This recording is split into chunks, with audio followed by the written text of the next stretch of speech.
Kids stealing, woo, wheeling, dealing, limousine riding, jet flying, son of a gun, and I'm having a hard time holding these alligators. You're talking to the Rolex wearing, diamond ring wearing, kids stealing, wheeling, dealing, limo jet flying. We Ric Flairing on them niggas. We Ric Flairing on them niggas. You talking to the Rolex wearing, diamond ring wearing, kids stealing, wheeling, dealing, limo jet flying. We Ric Flairing on them niggas. Check, we Ric Flairing on them niggas. It's apparent these girls staring. I'm Ric Flairing, gold across my chest. I'm fresh to death, I'm Paul Bearing. Not at all scary. One eye open like Fetty Wops that find to these Urkels that's going in like a carry shot. Woo! I'm going in like a Mary Pop off that Mary Crop at the top flow at the Marriott. So questioning me is like questioning you. See, we the best dressed, so come and get blessed with the crew. Not one but two, different ways to slaughter your crew. Committed tat across the chest, I guess she blessed with the truth. People want to see them checks, representation of proof. Living through my elders, trying to resonate to the youth. But ain't nothing to get my flash on. Longevity is heavily embedded in my melanin. Layman terms, I last long. My grind repetitive, I'm smoother than real silk. Lyrical cash cow who can't cry for spilled milk. We in here. You're talking to the Rolex wearing, diamond ring wearing, kids stealing, wheeling, dealing, limo jet flying. We Ric Flairing on them niggas. We Ric Flairing on them niggas. You talking to the Rolex wearing, diamond ring wearing, kids stealing, wheeling, dealing, limo jet flying. We Ric Flairing on them niggas. We Ric Flairing on them niggas. This ain't no normal situation, this preparation with greatness. Industry full of fakeness, it's really up for the taking. See, life is what happened to you, more so how you take it. Don't get stripped of your knowledge and mentally leave you naked. I like to live otherwise. I'm sorry that I'm fresh to death. I put the polo and apologize. See, black son, we ain't nothing like the mother guys. Quit to socialize, we organize, then we mobilize.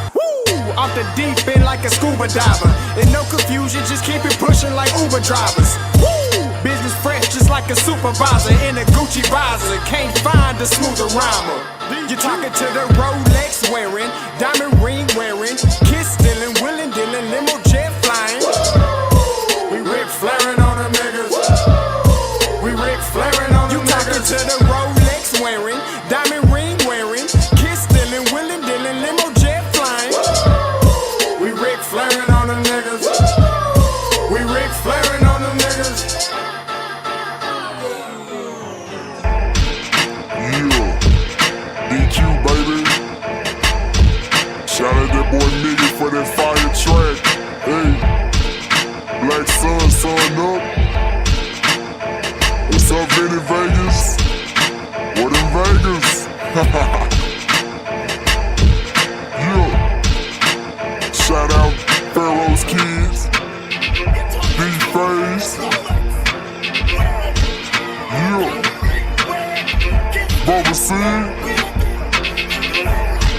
yeah, Ric Flairing on them, Ric Flairing on them, Ric Flairing on them, Ric Flair, son up, baby.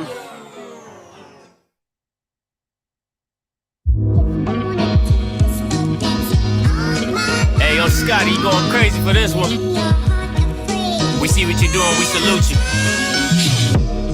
Hey, let's get it started. It's Backpack Capital One. What's in your wallet? Got a call from my man A. Scott. I said I got it. Love that you highlighting all of these black colleges. Try to pay me for doing this. Look, bruh, if you don't get off my line with that foolishness, voice of the SWAC, pull up where you at. No cap if the Brody is speaking the soft facts. My advice, tune in to every show. Captain Petty, but we know that the sergeants are with the smoke. Speculate, just tell me what is we doing. Get into it, okay, look, I'ma say this and keep it moving. My boy Scotty, man, he offered the least. Black grad, paying college, I'm glad that he called me. Walk it, cause we all been taught that talk is cheap. Even primetime knows Scott for the HBCU streets.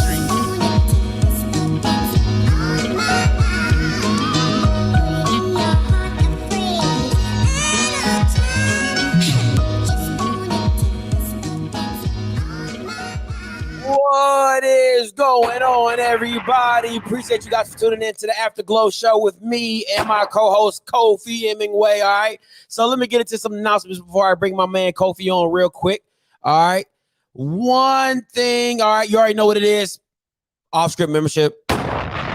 Join the show. It's in the link below in the description below. Also, the moderators will be dropping the link periodically in the chat. So make sure you sign up, become a member.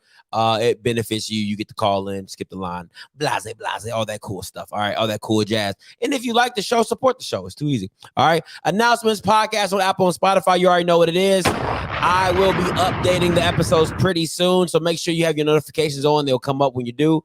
Also, I know everybody's been bugging me. Mike Plez's announcement will be on Wednesday. All right. Mike Plez's announcement will be on Wednesday.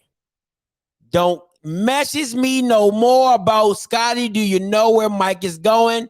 It will be on Wednesday. He will do an interview afterwards on this very platform to tell you why he chose what he chose. All right. So that's what we're doing. And last announcement. Listen, I'm so excited about this. It's still in the works. All right. It's still in the works, but I'm really excited about this. It's a show with me and BJ Jones. It's going to be called Hidden Gems. All right. Hidden Gems. We both get a lot of emails from kids looking for scholarships, kids looking for some scholarships or looking for attention and publicity or whatever, just to get their names out there. So what we're going to do is we're going to have a show on my platform and his platform. We're going to bring all those kids into one platform. We're going to show their huddle tapes. We're going to break it all down, talk about what we think they should go, their strengths, their weaknesses, and everything like that. So Hidden Gems is for if you know any kid that does not have a scholarship, looking to go HBCU, looking to go college, period, you know what I'm saying, but does not have any scholarships, or maybe one offer and you feel he's a dog, man, hit me up in my Instagram, my Twitter, OFFScript_TV. You can hit up BJ Jones at Inside HBCU Football, all right, on Twitter. You can also look up BJ Jones as well. I'm really excited about this. I think this is going to be really beneficial to a lot of kids who get overlooked and are not on the major scenes, all right? So that's called Hidden Gems. All right, without further ado, all right, let me introduce my co-host of Bowl, Strike, and Bowl again, my man, Kofi Hemmingway. Bowl, Strike, Bowl again. Hey, bowling and strikes pays off, so stop tripping. Bowling and strikes pays off. And it's strike, and strike again. I'm going to get it. Sooner or later. All good. I'm gonna get it sooner or later. One of these days. Maybe never. Okay. But hey, before we get into it, man, listen. I was this close yesterday buying that new Lebron merch that just dropped. Ooh! Listen. Yes, sir. Oh man, listen, like that thing is nice. All right. Sir. I think it was like let's get something, or I don't know. First of all, it's Nike, and you see I love Nike. That's first of all. And listen, man, that thing is so clean. So I'm definitely gonna buy me some merch though. That Absolutely. was clean. All right, Kofi, how's your weekend? Man, it was amazing. Had an opportunity to get back to Tallahassee. I have a number of tennis clients, but it was a good, solid weekend. Saw my mom. Dapped it up with a few other rattlers, and we had a good weekend, man. Y'all do y'all dap like this? Like is that how y'all dap? Y'all be like, hey, what's up? So man? you trying to fam, man. We do man hugs. You trying to family, and they on here tonight. So you might want to calm all that down. For you get more than this foolishness. Like, what is that? Like, who does that? That's how y'all dap up. Hey, what's up? No, what's up? No, bro. You got jokes, but that's all right. Man, that's funny. I just came up with that off the fly too. That was classic. Oh man. Anyway, all right, we gonna get into it real quick. We gonna hit some major news today. First of all, I know a lot of people saw this because a lot of people threw it in my inbox, and Kofi, you threw it in my inbox as well. Ed Reed was offered the Grambling job first and declined. What are your opinions on it? And I have a quote from the guy who broke the story, La Confora, whatever. But let me read it real quick. He says, Grambling presented a comprehensive package to Reed, which he seriously considered before ultimately deciding the timing was not right for him. Reed believed in the program's goals and future, with Grambling aiming to enjoy the kind of reversal that another HBCU, Jackson State, has enjoyed under a Hall of Fame corner, Deion Sanders, who has minimum head coaching experience prior to making the jump. The report said, however, At the time of Grambling's approach, Reed was helping his alma mater navigate a tricky situation with his football program with Miami, recently hiring a new coach and AD, and the timing was not also a great fit for his family. Reed wasn't the only former All-Pro who expressed interest in the job. Reed's longtime Baltimore Ravens teammate Ray Lewis has rumored interest in coaching at Grambling as well. All right. So with Ed Reed offered the job and being declined, what are your opinions about that, Kofi? I believe Grambling got the right guy for their brand. I like if Grambling had gone Ed Reed, it would still have been an A for me, because it would have said that Grambling understands the assignment and what needs to happen with their institution. They understand the kind of guy that Ed Reed is, the fact that he is from Louisiana and what he would bring to the table. Louisiana is a top football state. So there are a number of kids that just look up to just Uncle Ed, and they would give their right arm, their left arm, and left pinky toe to play for Ed Reed.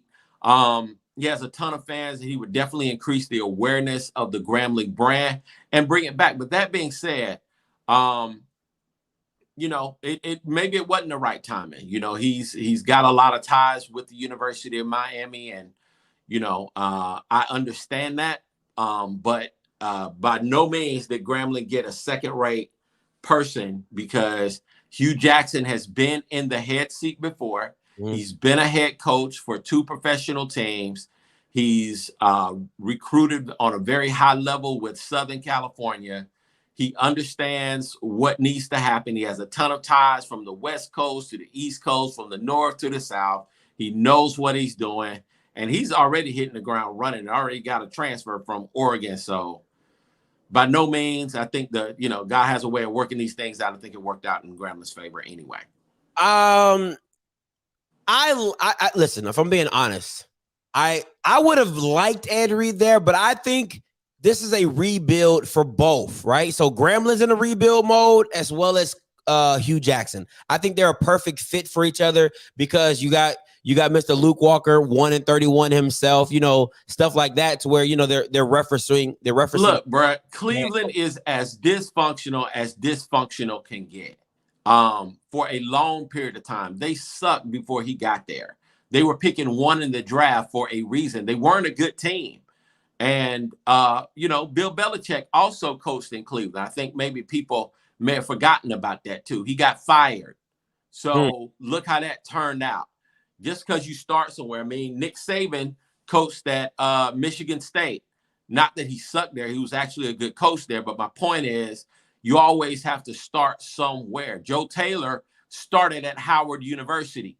A lot of people don't even remember that game, don't even remember his record. It wasn't anything to holler about, but you have to start somewhere. So Cleveland doesn't have, you know, it's not like coaching at Pittsburgh or coaching at one of the blue blood NFL teams. When there is dysfunction at the top, more than likely your team is still going to suffer. I mean, Cleveland is just, what's their record? Like 6-5, 7-6, something like that.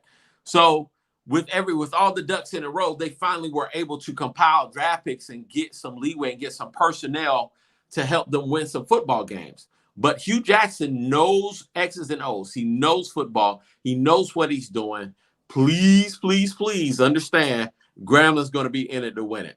Oh, most definitely. I mean, and listen, he's not walking into a situation where you need to be, you know, LSU and recruit, you know, the top notches of talent. He's not walking to a situation where he has to compete with an Ohio State or Michigan, where you're just trying to get the cream of the cream of the cream of the crop. Listen, like Mr. Campbell has said on this platform many a times, we're trying to stop the kids to go to Western Michigan. Okay, we try to get the kids that are going to Coastal Carolina. We're trying to get the kids that are going to Southern Miss and Incarnate Word, and that's who you're fighting against. All right, and those are all 4 fringe stars, and you can get them if you're Hue Jackson to come to Grambling. Now he also has a big man. Listen, I have gotten about 5 or 7 messages about this guy, John Simon, as a recruiter. I mean, like Like, I mean, people were like, yo, like he got, I don't know who John Simon is. Do you know who John? They said he's like a big time recruiter. He was at Memphis, had some time at Arizona, but they said he's leading the pack when it comes to recruiting for Hue Jackson. So listen, Hue and Grambling is going to do something right. Man, listen, anytime you can get an opportunity to be a head coach at the NFL level, there are several connections that you have to have. You don't just get in that position without having connections, without knowing what you're doing, because people are paying you a ton of money for you to be able to be successful. So, you know, he's got a ton of football connections. Mind you, he was on Lewis's staff at Cincinnati, you know, and that team went to the playoffs several times. You know, he coached Ocho Cinco. You know, he's an offensive. He knows X's and O's. He knows what he's doing. He's been around football for some time. This guy's paid his dues. And I'm not calling him to be a genius because, you know, listen, the SWAC West is still going to be tough. And Lord knows if Prairie View does not screw up this freaking hire, it's going to be amazing, bro. It's going to be amazing. It truly is. Let me change this brand. Let me take it down. And the mere fact that he's got John Simon on his staff tells you that this guy understands what needs to be done, understands structure, understands who has talents, understands how to utilize that talent, understands what to do. I mean, he knew that when he was an offense coordinator at Tennessee State, he was going to go after a head gig. And then the first gig that he went after was out. Oh, sorry. No, you're good. No, go ahead. No, you're right. Go. He went after the darn Alabama State gig, and the mafia in Montgomery, Alabama said no. Boy, we're going to get on that too. Oh, all right. So, all right. All right. So next up, all right, the new coaching hire grades, right? So if you don't know, HBCU Sports, Ken Richard put out his own article. It's in the description below. You can click on it and read his commentary. It's actually pretty damn funny what he said. So all right, about the coaching hires. So I'm about to bring up a presentation because I know you guys, you love your pictures. I love my pictures as well. You know what I'm saying? I'm a picture book reader. Picture page. It's time to get your picture page. It's time to get your crayons. All right, new coaching hire grades. All right, so for the real estate agent, all right, HBCU Sports graded it as a D. I graded it as a C minus. Kofi graded it as a C minus, and the fan average was about a D minus. Do you agree, Kof? Yeah. Now, the only thing that's saving this guy is the fact that he did play professional football, and as a real estate agent, you're in the business of selling real estate. You're selling houses. You're making deals. You're closing deals. So, and you're the leadership. You're the leader of your team. So understanding how to assess a property, understanding that property's assets, understanding what to do, et cetera, it helps you. Seriously, it helps you. I'm trying to sell Eddie Robinson. It helps you to be able to build a quality team, go into. Now, the problem is a lot of these kids more than likely don't know who this guy is.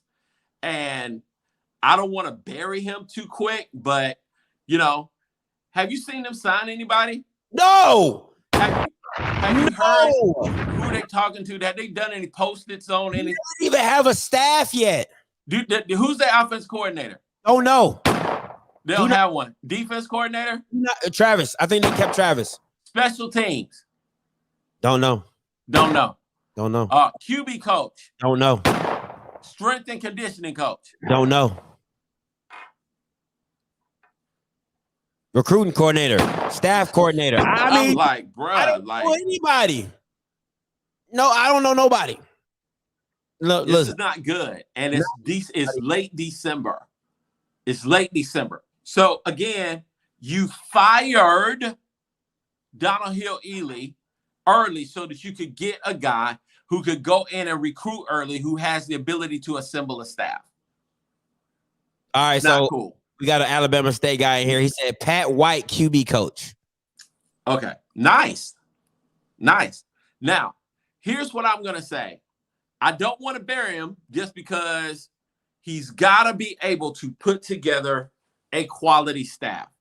If he puts together a quality staff, it's not over for Alabama State. And this guy's passionate. He obviously wanted to be there. So go on and tell the fat lady to start. And I'm just playing. Listen, there's nothing about I'm trying, man. Look, again, this is good. Bama State messed this up. And the reason why I say that they messed this up is that you had Hue Jackson right there. You had a number of different quality candidates that were more well-known that wanted to be there that you didn't even give a second look because of your stupid politics. And it's going to turn around. I don't want it to cost you, but the way that it's looking is it's going to cost you. It's going to cost you. I'm trying to see. I'm on 247 right now. See if they got any commits. Somebody said they got to commit today. If you know what their commit name is, Crawford Avenue. How about you put the recruit's name in there? How about that? Is it Forrest Gump? Somebody. I don't know. But this is my thing, right? The only reason I didn't give this an F is because I didn't want to be too mean. If I'm being, I would have in Maryland, they giving out E's now for real. We don't even do F's because they said, we around those white people, so they be like, hey, F's are a little too, it messes up the kid's brain, so they give out E's now. So I would have gave this an E, a straight up E. I just, I don't want to bear him just because I kind of believe that this guy I listened to his opening speech, and he has somewhat of a vision, but my problem now is the execution of that vision doesn't seem to have a whole lot of fruition to it. There's no fruit on the tree yet. I don't see, they got 2 home loans. I don't see, can he pick up blitzes? Somebody said, can he pick up blitzes? That's funny. I don't see that, I just don't see it, bro. I don't see it right now with the coming together of the staff. He's still got time, so there's still hope. And Alabama has a lot of quality athletes, so and a lot of quality kids that want to go to school. Just right now, this is not good. Listen, at the end of the day, like I said, the only reason I didn't give this, especially because everybody know who else was on there. That's what makes it so bad. Me exposing all Kevin Sumlin, man. Come on, man. Listen, at this point, I don't give a damn about Kevin Sumlin. Rod Woodson. I just need somebody with a name that has been coaching before. This man has not touched Damian Craig. Crazy, bro. It's crazy. It's crazy. I don't listen. Alabama, and I'm gonna tell you one thing before I move on to the next coach. So once again, I was on the call with the coach. Pretty good in the SWAC. That's all I'm gonna say. Pretty good in the SWAC. And he said, Scotty, I reached out to Alabama State. And from what they told me, they said, you don't have a chance. We have a big name guy taking this job. He said, so Scotty, I'm thinking Ed Reed, Ray Lewis, Hue Jackson. He said, that's what I'm thinking. He said, not a real estate agent, Scotty. I said, a real estate. Not a real estate agent, Scotty. I said, a real estate agent. He said, you got to be, woo, man, I'm telling you this. That's all. I'm going to leave it at that. That's all I'm going to leave it at. That just shows you how much Alabama State thinks about this guy. All right, next up, Hue Jackson. HBCU Sports gave it a grade B. I gave it an A. Kofi gave it an A. The fan average was a B. If you're from Southern, you gave it an A+++++. All right. So everybody outside the state of Louisiana pretty much, probably gave this and whatever. But anyway, what do you say? What do you say, Kofi? They nailed it, bro. You clearly see that Grambling wants to win. They weren't willing to give it to some novice or somebody that didn't have either a brand name or low-level experience, somebody that wouldn't be able to take the program to its next level. Vobs had reasonable success at Grambling, won a SWAC championship, so he knows what he's doing. He knew what he was doing until they started feeding them boys Frosted Flakes and stuff. But Hue Jackson understands what it takes to run a program. He understands what it's going to take to send it to the next level. And he's an excellent father figure. Anybody that I've heard talk about Hue Jackson, they talk about his mentorship, talk about his energy level, and talk about what he brings to the table and the level of accountability. He's seen it all from the collegiate level to the professional level. And this just definitely speaks to what Grambling thinks of their program and where Grambling wants to go. So that's why I gave it an A. I gave it an A simply for the fact of, like, Grambling, you need this, okay? Like, you needed this. You needed a bright spotlight on your program, because what you didn't want to happen was that letter to come out and then you hired somebody that was a no-name. That would have been a back-breaking experience, because it would have been just so much negative attention that it would have put you into the dark ages another 5 or 6 years. So I really feel as though this is a good light on Grambling. It's a good barometer for them to bounce back to what they were. So I'm excited. I think the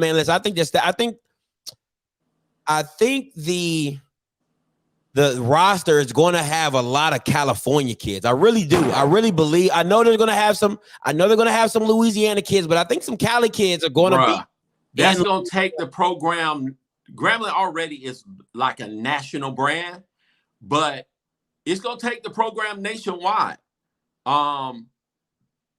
It's going to take it nationwide, and I'm fully expecting Grambling to end up playing a classic game sometime over the next 3 years in Los Angeles or Las Vegas.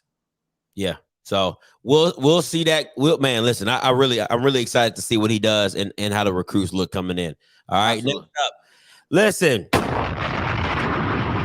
HBCU Sports gave this an A. I gave it a B. You gave it a B. The fan average is a B. And once again, if you're in Louisiana, you gave this. If you're from this boot, you gave this an A+++++++. All right, that's what it is. Go ahead, Kofi, it's on you. I gave it a B because Hue Jackson inquired about this job. Kevin Sumlin inquired about the job. And to me, I think that there's significant upgrades to what Dooley brings to the table. You know, they had an opportunity last year to get Reggie Ruffin. And, you know, for me, I feel like he's just as good as Dooley. Now, what Dooley does have is head coaching experience. He's proven to be successful on that level, led Prairie View to a SWAC West title. But at the end of the day, again, you turn down Kevin Sumlin over rumors, you know, over he say, she say stuff. And I don't think that they gave him a serious look. You had millionaire backers at Southern University that are trying to vouch for this guy. So that's more money for your program. That being said, Dooley, this is his dream job. This is where he wants to be. He does have, I saw staff people, I see signings, I see some energy around the program. And, you know, it's still going to be kind of up in the air because, again, that SWAC West is starting to look tougher and tougher by the day. So he's got to take it out. Dooley was a very, very safe pick when they had an opportunity to be more dynamic with an Ed Reed, with a Hue Jackson, or with a Kevin Sumlin. And that would have instantly taken Jaguar Nation. The buzz would have been through the roof. Your season ticket sales, they're probably going to be round about the same. So I gave it a B. Could have been an A. They didn't do it, so we'll see. Okay, so I gave this a B simply because he hasn't won anything as a head coach, right? Like, if you're clown, you can clown Hue Jackson all you want. He's done it at the highest level, all right? He has gone from college to the NFL. You can clown Hue for his record or whatever you want to do, but my man has done it. He is coaching at the highest level possible. Dooley has won everywhere he has been as an assistant. All right, as an assistant. That is a big difference. To have your own program and to only be focused on coaching as an assistant are two different things. All right. So I'm never going to take credit away from Dooley being a great offensive mind, but to take a whole program and take it to the next level, we have not seen that. Now, I granted, he got through the West. It was probably the weakest West ever, but he did it. He went to the SWAC championship. He lost. It is what it is. But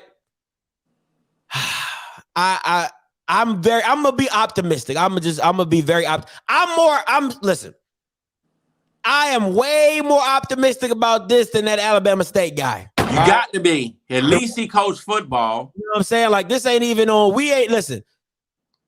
Southern, we don't even have a flag football record for Eddie Robinson. Southern could have kept Jason Rollins another year, and it would have been better than hiring the real estate agent. That's how they could have took Jason Rollins from Southern and put him at Alabama State, and it would have been better than the real estate agent. That's how bad that hire is, but we're not gonna go there. All right, but that's it. That's my opinions on this. The coaching hires and grades and everything like that. Last but not least, I really, really wanted to get your opinion on this. Master P and Hercy Miller, his son, leave Tennessee State. How does it look? And I have a couple quotes here from the article from the article from USA Today, right? But have you heard anything about the story? Oh, absolutely, because we talked about it last week. I have very strong opinions because my thing is, you didn't know what resources Tennessee State had before you signed your kid. Was this just a hype op, a photo op for you to make it seem like you were really committed for the cause at HBCUs? You didn't have that information. Now, my second thing is, Master P, you got the money to help a program get to the next level with training. So you weren't willing to invest your money to make sure that your son had what he needed, or the school had what it needed to go to the next level. To me, it looks a little shady that he put Tennessee State on blast like that. But the reality is, we've got to step up our game. We got to step up our game in every regard, because among HBCUs, we make it seem like our program just begins and ends with who our head coach is, and that's it. And that's not the case. All right, let me read a couple quotes of this. It says, Master P, whose name is Hercy Miller, said his son did not receive proper medical attention after suffering a hip injury in the Tigers' first game of the season, November 9th, against Alabama A&M, and an improper diagnosis nearly led to the end of Hercy's playing career. We've got a great program at Tennessee State. We've got great people. We love the culture. We just didn't have enough trainers, P said. We don't have enough medical people to take care of what needs to be taken care of. We don't have the technology that the Dukes and all the major universities have. And an injury like this could have been prevented. All right, next up. That's when I said I have to bring a witness. Okay, so hold on. Let me say this before I get to this quote.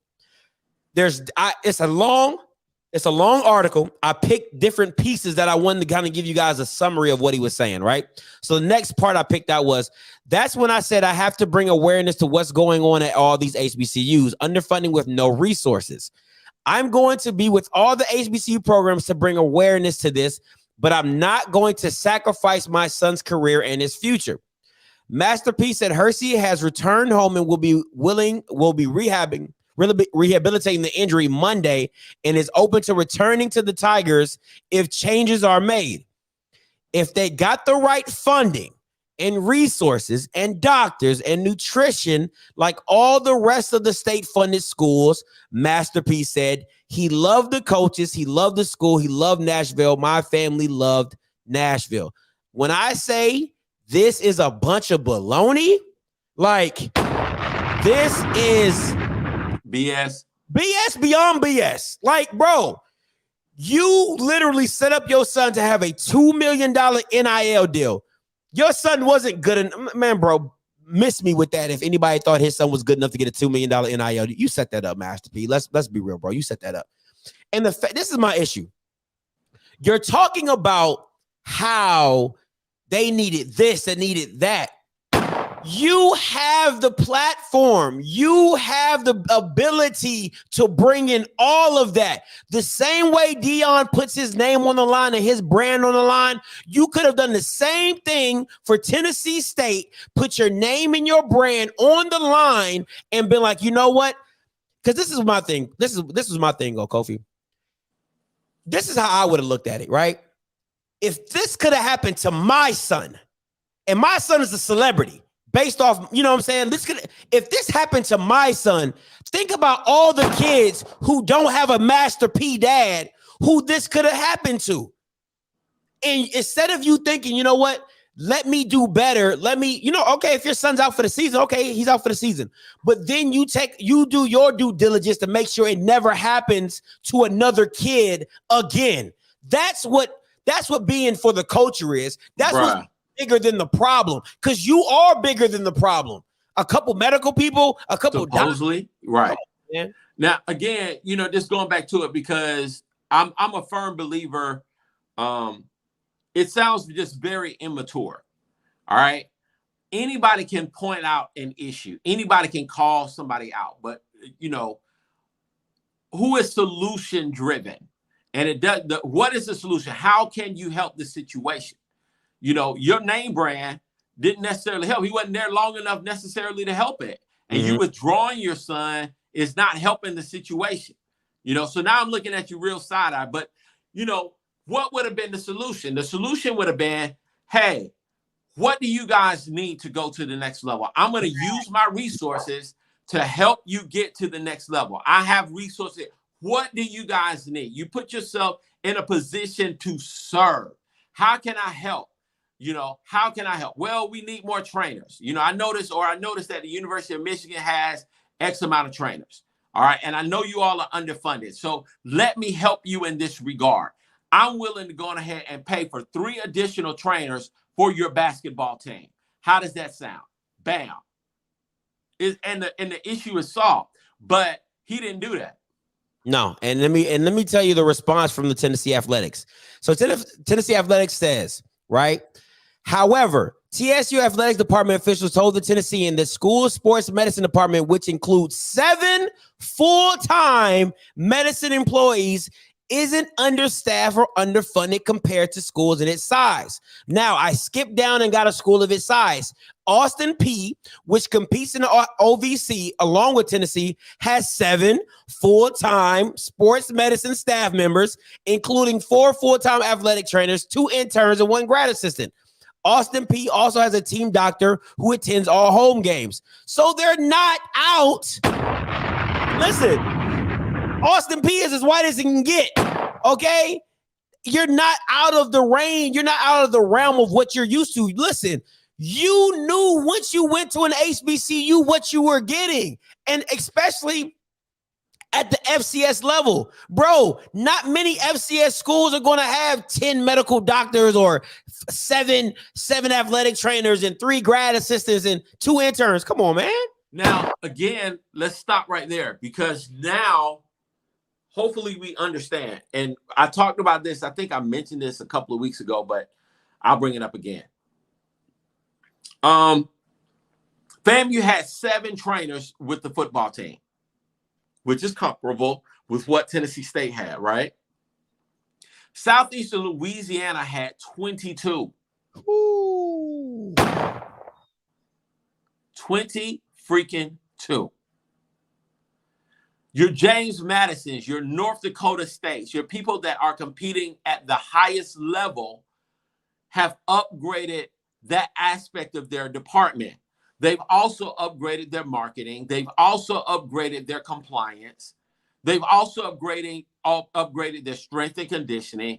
I was looking at James Madison's staff, and they got a freaking mental health sports psychologist. They got multiple ones for the athletic department. Mm-hmm. Just in order for us to get where we desire to get, it's going to take a greater investment from us, from the fan base, and from the people that are solution oriented, who say, you know what, it's time for us to go to that next level. Coach, how many trainers would be adequate for you and your team? What do you feel like you need? and communicating that with your fan base so that the accountability and the ball is back in our court so that we can help. It's not like we don't want to help, but many of us just don't know. You know, many of us don't know, when Coach Simmons brought to us, I want to say a couple of years ago, talking to us about the training table, most of us didn't understand what a training table was and how it benefits the program, but he put it out there. And then one of our direct funding sources jumped in and was like, hey, here's $220,000. Go handle the training table. Mm-hmm. Tell us how much you need. And they went and did it. And so FAMU's football team has had a training table ever since. So we have to do what we need to do to send our programs to the next level. And that's conversation. That's staying in contact and staying connected with your fan base so that they are actively engaged, which is where your social media, ADs having town hall meetings to discuss the issues, to discuss what we need and putting it out there so that we can make it happen. All right, let me say something. Let me get to one comment right there. He said, Vaughn says, you're missing the point. They misdiagnosed his son. Sir, let me explain something to you, Vaughn. How many misdiagnoses happen in the NFL? How many misdiagnoses happen in the NBA? How many misdiagnoses happen in all college athletics? It happens. Nobody's perfect. So the fact that you think this never happens and that, oh my God, no, it happens. It happens to the highest level of competition. I mean, it happened to Drew Brees. Come on, man. That's why a lot of NFL players always go get second opinions. That's just what it is because of the fact that it gets misdiagnosed by a lot of people. So miss me with all that. At the end of the day, if it was a problem, by you feeling like there was an inadequate amount of medical attention, then he should have never went there. He should have never gone. And again, to me, it just comes off as a publicity stunt. And again, if I'm sending my child, I already know what my child is getting into. I know what situation they're getting into. And so we thought about it. You should have been informed that they had 7 medical staff people. And if you wanted more, you had the money to hire more. Come on. Stop tripping. Bugging, man. Come on, man. These dudes, boy. He mad, man. He misdiagnosed his son. Everybody gets misdiagnosed, bro. Shut that up. All right, next up, Celebration Bowl time. I was gonna do like a celebrate button, but I ain't want to get copyrighted. Man, you gonna put that? Yeah, I got you. Celebrate good time. Yeah. All right, South Carolina State versus Jackson State. 50K sold out, and they're about to do 1,000 standing room only at $40 a pop. Listen, the prime effect is real. The prime effect is real. Now, my question is how do you see this going forward? Because if listen, I'm just saying this. If Jackson State was not in this Celebration Bowl, it's not sold out. I don't care what nobody says. It's not sold out. I don't know. I don't care if it was FAMU and South Carolina State. You're not selling out. You're not selling it out. Now, prime. Let me say this. Prime's effect, no doubt. You cannot understate that. Okay. But what I will say is that if you get any of the, I want to say, Big 4 teams, you get Jackson State, you get a FAMU, or you get a Southern, that game's going to sell out. It's going to sell out. Because Bragg Stadium Part 2, Bragg Stadium North, is in Atlanta. Our largest fan base, our largest alumni section is in Atlanta. Our people freaking love Atlanta. That game would have sold out. That game would have sold out. I guess. Yeah. I don't sold out. FAMU and Tennessee State have done 70,000 in Atlanta on multiple occasions. Oh, wow. FAMU and Southern did 54,000. So the game would have sold out. Okay. I guess. Jackson State's kind of new to this thing. And I'm just playing. But I knew a shot was coming. Hey, all right. Your thoughts on the game, and are you excited for the game? I'm excited. I'm going to tell you why. I'm happy for Jackson, Mississippi. I'm happy for Jackson State. I'm happy for Prime. Here's what I'm going to say. Buddy Pugh has been around this thing a long time. He has coached a lot of football games. I've seen his teams play constantly. Alabama A&M went out there and destroyed them in the spring because they were shorthanded. They came back in the fall. They only lost by 1 point. Okay. They should have won the game. My point to you is Jackson State, hands down, I believe has the better team. But sometimes the better team doesn't always win. That's fair. And this is why you played the game.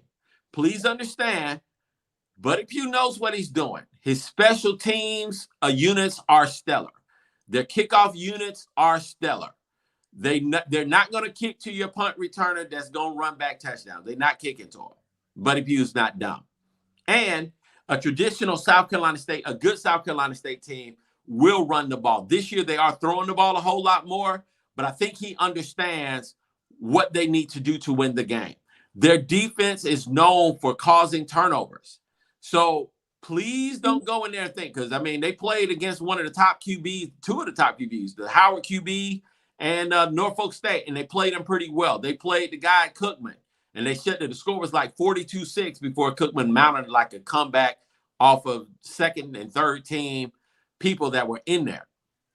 Do not underestimate South Carolina State University and their football. They have a ton of tradition. They've sent a lot of people to the pros. They're going to be fired up, and it's nothing to fire up a team more than it's us against the world. Nobody believes in us. Y'all said that we were going to lose. Y'all said that we suck. Now we're going to bust you in the mouth. Please don't underestimate South Carolina State. That's all I got to say. Laugh now. I've seen this thing before. Now, I'm telling you up front, Jackson State has a better team. Jackson State almost lost to Southern. If they almost lost to Southern University, they can lose to South Carolina State. Okay, I just want to know, like, you don't have you can come out, whoever's paying you behind the scenes, Kofi, you can go ahead. Listen, you did your promotion. You listen. I got to sell it, man. I got to sell it, right? I got to sell it. I think I did a pretty decent job. Oh, you did a hell of a job. All right, but listen, I'm telling you, I've seen Buddy Pugh teams play, and he's had like multiple weeks to freaking prepare for this game. He's not a dummy. And I'm expecting some wrinkles. I'm expecting, Jackson State has a better team, but it's not like their offense is just, Southeast Louisiana, James Madison. They work on the big play. That's where they beat people. Big play and strong defense. They shut down the big play. Jackson State's going to have to earn this W.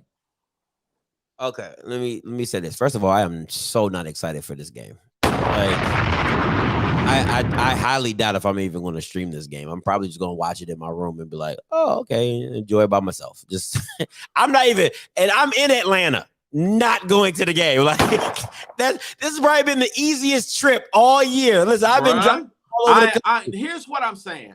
Jackson State had a hard time with freaking Delta State. That's fair. That's all fair. Right, they had a hard time. That's fair. Delta State is a very physical football team. South Carolina State traditionally will bust you in the mouth. They're going to come out and they're going to come out swinging. Now, how long that lasts, I don't know. All right.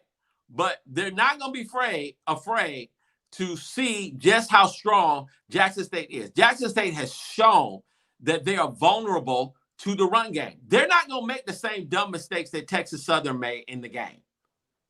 If Buddy Pugh had Texas Southern probably would have beaten Jackson State on that day. Straight up. All right. So, okay. Man, you are, they need to, whatever they paid you, they need to pay you double. Anyway, so, my thing is this, right? And it's not, honestly, I think the game might be, I'm just not, I don't know why the game just doesn't interest me at all. It really doesn't. That's because, fam, you beat South Carolina State 30-7, right? And it should have been a shutout. It should have been a shutout. No, but here's what I'm going to say. Here's what I'm going to say, right? You have a team that hadn't played in like 2 weeks. When you take that time off, it takes a while for you to get back into your rhythm and a while for you to get back into your flow. Sometimes it stops your momentum. It takes a while for you to do that. Now, Jackson State practices very hard. They practice with a whole lot of intensity, but I just don't want people just going in there thinking that South Carolina State is just like Fort Valley State or something like that, that they just going to go in there and just lay down. They're not going to lay down. They're going to come out. They're going to come out swinging. If Jackson State's better, Jackson State's better. But I fully expect a very intense South Carolina State team. People thought that Alcorn was going to go in there and just annihilate North Carolina Central in the opening game. They were like, boy, the Braves is just going to go into Atlanta and they just going to destroy North Carolina Central. What happened?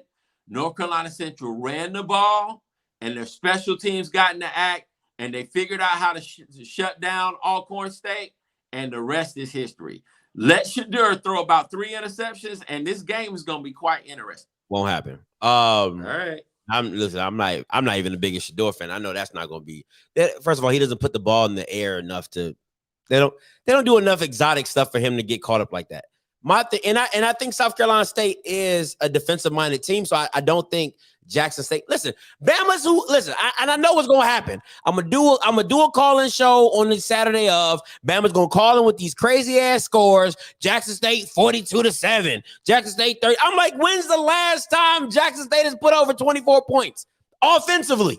Like their offense is put up 24 points, like they just that good. All right. So anything, I know the score is going to be under 30 something, right? So as long as South Carolina State can keep the score under 28, they have a chance. Now the problem is can South Carolina State score 3 times? That Texas Southern is the only team that has scored 3 times on Jackson State. So that's the barometer. Can the Alcorn score at what? 10-24, right? So it's the goal of the week is just 4 times. Can you score 4 times? But this is where I think the game needs to be played. They need to take the Southern playbook. Whatever Southern did until the end of the game, you need to do the exact same. Buddy Pugh is not a dummy. Buddy Pugh made a whole living off running the freaking option. What did Jackson State struggle with this fall? The option. Oh yeah, that triple. Yeah, the option at Texas Southern. Yeah, they not dumb. They can get to the outside. They've got athletes. You know, I'm interested to see if South Carolina State is going to D them up. Now, if they turn the ball over, it is going to be a blowout. If South Carolina State turns the ball, it's going to be a blowout. It's a wrap. You know what I'm saying? But listen, I'm doing the Southern. Now, I don't know about South Carolina State's offensive line. I heard the MEAC is always a little bit more physical than the SWAC. So we'll see how that compares because we already know what that Jackson State D-line is and South Carolina State's O-line. We'll see how that goes. But I think people really listen. I know people are talking about Shaq Davis, and I gotta give credit to CFL for this one. He said, Scotty, you need to watch Wolverine. The opposite receiver. He said, watch Wolverine. I'm like, oh, okay, cool.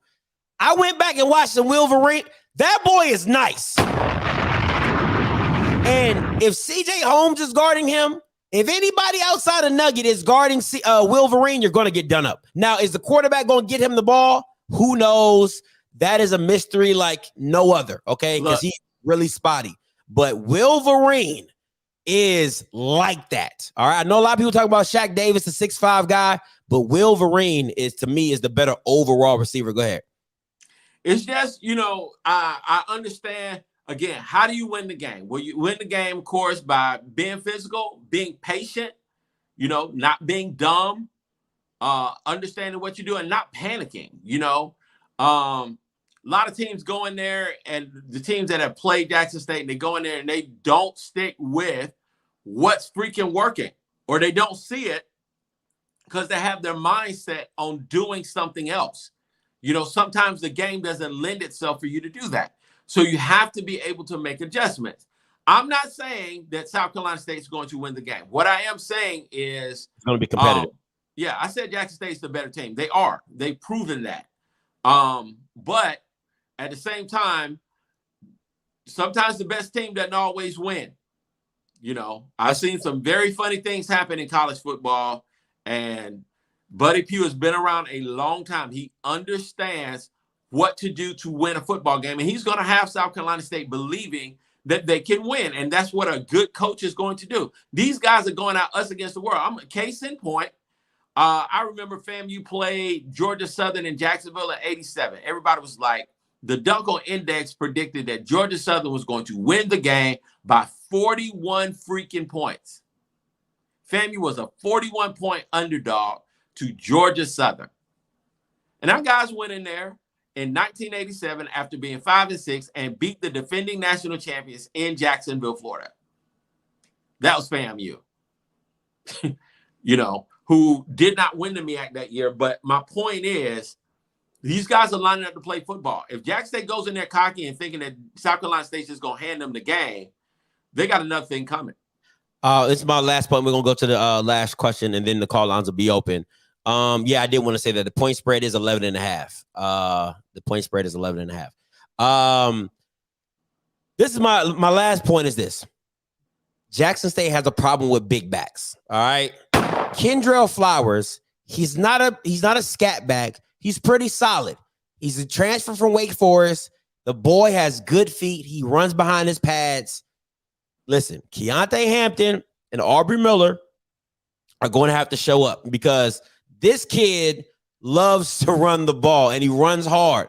So if they get in a situation kind of like how Alcorn was, where they were running and getting yards and gaining traction and controlling the game, this game could be 10-10 at half, 13-10 at half, 13-10 at third quarter. That's where Jackson State does not want to be. All right. You don't want to be in a close game with a good coach. Like that's and listen, I know people are gonna say McNair is a great coach, right? And he is. But to go away from what is working, I gotta dink you that. So I gotta ding you on that. So for my thing is this, I don't think you want to go. You either want to get this game over with in the first half. If it comes in close and Buddy Pugh and his team has a chance, because you have some veteran receivers, you have some veteran players on that South Carolina State D that's going to have a lot of pride. Jacoby Durant, Zaire Kelly, the linebacker from South Carolina State. You're going to have a lot of Bammers on this defense that feel that they can compete with this team, and they're going to have the sauce to do so. So we shall see. Anything else you got on this one, Kofi?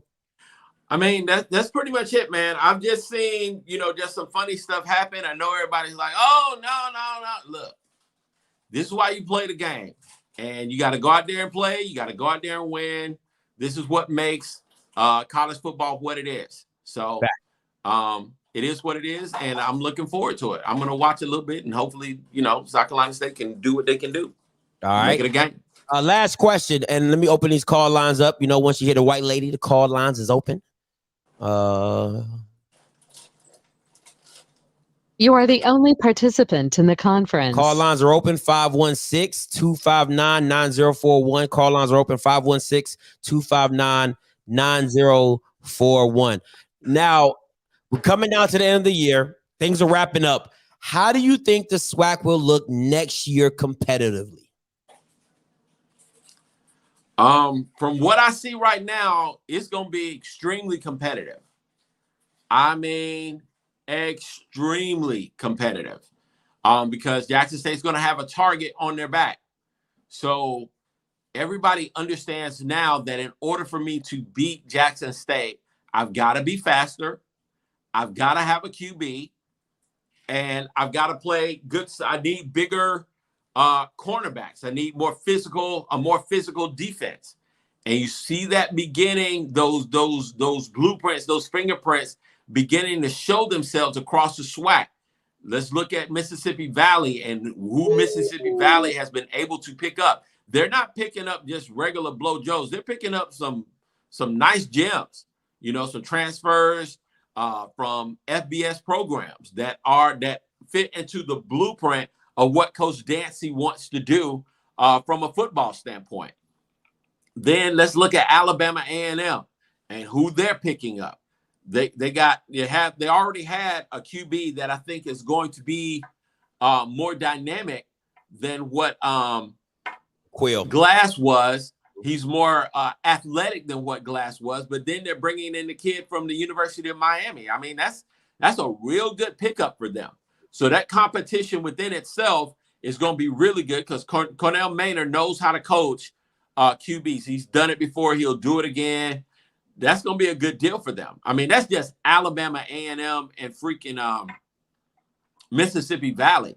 Cookman got the young man from the University of Florida who transferred to Jackson State who left out. So, you know, Cookman still getting, they still have Everett coming back, number one, who was a wideout for them. He was practically uncoverable, if you ask me. Now they needed somebody that was more athletic, that was able to get him the ball more consistently. But nobody's standing pat. You know, this signing day is going to be interesting. FAMU's having a very good signing period. I know people don't see all the hoopla, but bruh, the Rattlers recruiting is going to be is good. Jackson State has a solid recruiting class. Grambling already signed a kid from Oregon. It's gonna be interesting. Ain't nobody gonna handle it. It's gonna be very competitive, just like it normally is. So, Alcorn signed a few kids from the FBS, from the JUCOs. You know, nobody is standing pat. Everybody understands that we got to get better quality athletes if we're going to compete and beat Jackson State. I'm rocking with PPMG on this one. He said the SWAC will really have to coach now. Talent will be on every team. Absolutely. I think he said that's the perfect synopsis of where I was going with this. I'm excited because I know teams are going to have to raise their level of expectations for themselves, for the football talent. IQ Has to come up. It has to come up, and coaching has to get a lot better, right? You understand. First of all, you understand what Jackson State is going to do. They're not going to be a zone team. They're going to be a straight man blitz team. That's what they're going to do. They're going to find people to do it at a high level. You have to be able to counteract that. And they are the standard at this point in time. Listen. It's like when the Warriors starting shooting threes. Everybody else had to get on the same page. And like, listen, we got to shoot. For all you people that think that I'm just totally against Jack, it's not totally against. You go after the team that won the freaking conference. Okay. So if FAMU had won the conference, people wouldn't be sitting pat. They'd be coming after FAMU. If Prairie View or whoever won the conference, that's who they're coming at. Jackson State won the conference. Jackson State has the momentum. Jackson State is the person. So, yes, everybody is coming for Jackson State because Jackson State is the freaking champ. So they have set a new standard with recruiting. They've seen all the momentum that Dion has been able to bring to HBCU football and the SWAC in general. But you know, Willie Simmons is the same thing, and there's going to be people gunning for us too. So it's not going to be one of those things. I mean, Grambling always has a dart on their back. People are always trying to be. Now that they got Hue Jackson, that's going to be a bigger dart. You're going to have to play the G. The G's going to come with it. Yeah. So it's going to be interesting all the way around. Just Jackson State happens to be the champions this year, and you know, it's going to cause people to up their game. Yeah, man, it's gonna be amazing to see how I want to see, because like I said, Alabama A&M got a 4-star DB that came in, and they know they were having problems on defense. You know what I'm saying? You got listen, I don't believe in recycling coaches, but Alabama State should have threw the bag at Dancy. And I would have been okay with it. I literally would have been okay with it, but because what he's doing down in Valley is nothing but turning shit into cake. I mean, like, it's ridiculous. I've been to Edabina. A lot of people on this channel cannot say they've been there. I've been down there. Me and my girl watched the FAMU and Valley game. They went toe to toe. Did you have some off? Nah, it actually wasn't bad. I didn't really get bit that much. But at the end of the day, man, I'm excited. I think next year you're going to see a better the word I'm using like you're gonna see better schemes. You're gonna see better schemes. You're gonna see better head play. And I want to say, let's define what good coaching is. Because people just, let's define what good coaching. What is good coaching to you, sir? Good coaching to me is being able to adjust mid-game and definitely scheme for the game, right? So not script plays. We're not talking about script plays. I'm talking about, okay, I see a team that likes to play man. I need a lot more man beaters in my passing game. to attack this team, not come out and do the same old stuff we did last game and expect it to work on a team that is a man-based team. Or, okay, your best corner, it's all about, listen, you always put your players in position to make plays, right? So that's why I tell people, and this is what I'm saying, Aubrey Miller is not Keontae Hampton, but the thing that Dennis Thurman did was, I'm not asking him to be Keontae Hampton. I'm asking you to do what Aubrey Miller does at a high level, which is attack the basket. Be around the line of scrimmage, come downhill and make tackles. I don't need you in space. I don't need you covering tight end. That's what makes high-level coaching and high-level adjustments. I don't see a lot of that in the SWAC. And what's the biggest factor to me is just adjustments. I cannot stand seeing something and you don't adjust to it and make the team pay for doing it to you. Go ahead. What's high-level coaching for you? High-level coaching for me is understanding what your team does well, what another team does well, and counteracting that with a game plan that gets the job done. I look at fundamentals. I look at penalties. And that's very difficult in the SWAC because everywhere you go, you get a different brand of refs. And, you know, it's kind of like playing spades and they be making up their own rules and stuff. But when you have a team that I look for a fundamentally sound team that doesn't make mistakes, that's solid in all three phases of the game. For example, take New England, okay? Take the fact that they played the Buffalo Bills on the road last week on Monday Night Football with a ton of wind just blowing everywhere with a rookie QB, okay? Bill Belichick understood what he needed to do to win. So did he have his QB throwing 40 times during the freaking game? No. He ran the ball, found running plays that would break the back of break break Buffalo's defense, and they stuck with it. They ran the ball 41 straight times. 41. They weren't trying to say, oh, this is third down or whatever. Now we're going to freaking throw the ball. No. They ran the ball. They ran the ball, and they did what they needed to win. So by Kofi logic, FAMU doesn't have high-level coaching because they passed the ball 40 times with McKay. We had a bad moment, bro. I have nothing else to say about that. But we do have high-level coaching. We got higher-level coaching than what your team had because we probably beat your team. So that's what I'm going to say about that. I look for teams to figure out what they do wrong and how they can make those adjustments to go to the next level. I look to see those things, man. You know, do you have special teams nuances? Are you just kicking the, stuff like that? All right, let's get to these callers. Call lines are open, 516-259-9041, 516-259-9041. Please have a question or comment, all right? Stay on topic. Don't be rambling, all right? And let's keep it smooth. What's up, Mr. Ford? Talk to me. Okay, I'm going to try to stay on topic here. Let me see now.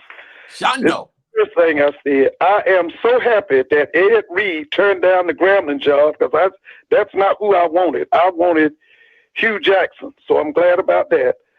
The next thing I wanted to say was I want somebody that's on the call to please call Commissioner Charles McClellan and give him the name of an NFL official by the name of Jerome Boger and ask him to do off-season training with SWAC football officials. We cannot go through that incompetence that we witnessed this year. We can't do that again.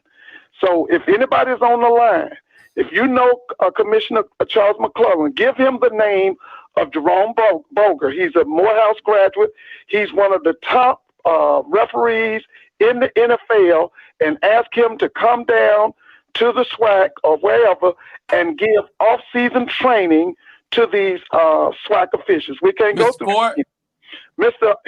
Hemmingway, you asked what is high-level coaching. I said, number one, must be able to discipline. Number two, must have his team organized. Number three, must be able to motivate. Number four, must be a student of the game. In saying all of this, and I want to say this, and I'll say this in all honesty, the University of Georgia is in trouble. The reason they in trouble, Kirby Smart is not on Jim Harbaugh's level. And so I'm just telling you people here in Georgia, I know you think this is the greatest Georgia team ever, but I'm just telling you, don't be shocked if Kirby get his ass kicked by Jim Harbaugh. He's not on Jim Harbaugh's level. Okay? That was let me just say this. Guys, it's gonna be so much better next year. These coaching changes, we are 10 times better than we were this year. Somebody put it in your chat. They said that next year is going to be epic. That is so correct. It's going to be so much better. And like Mr. Hemmingway said, I just hope Prairie View don't mess up. I just hope Prairie View don't mess this thing up. Did you want to ask me something, Scotty? Yeah, Mr. Kofi got a question. I had a question for you, man. So did you call Mr. McClellan's office already? Did you lead the way? No, I need to write him a letter because there's some things that I need to write him a letter about. No, I'm sorry, Mr. Hemmingway. I haven't done it. I need to do it. Yeah, we need your voice, man. You know what needs to be done, and you're very passionate about HBCU sports. So, I'm more than willing to do that. Put that out there. Put that name in the chat, and let's make that happen. I'm in agreement with you. Okay. Well, listen, Scotty, did you have anything else for me? Negative, Mr. Ford. Appreciate the call as always. Okay. Have a good night. You too. Much love, man. Gotta love Mr. Ford. Yes, sir. Negative, Mr. Ford. Hey, Coach Green, you live. Talk to me. Okay. Have a good night. All right, let me turn my volume down. All right. My first comment, when it comes to the SWAC officials, the SWAC officials don't just a referee in the SWAC. That's what people got to understand. They got a whole bunch of conferences that's in this South region that all these officials also officiate in. So don't think they just officiate only the SWAC. Some of them officials might even referee in SEC. All right. Now move on. Yeah, I got a question for him. I highly doubt that, but go ahead. Nah, trust me. I know for a fact. Give me a name. I know some people that work the. Give me a name. Officiate. Give me a name so I can do my own research. Give me a name.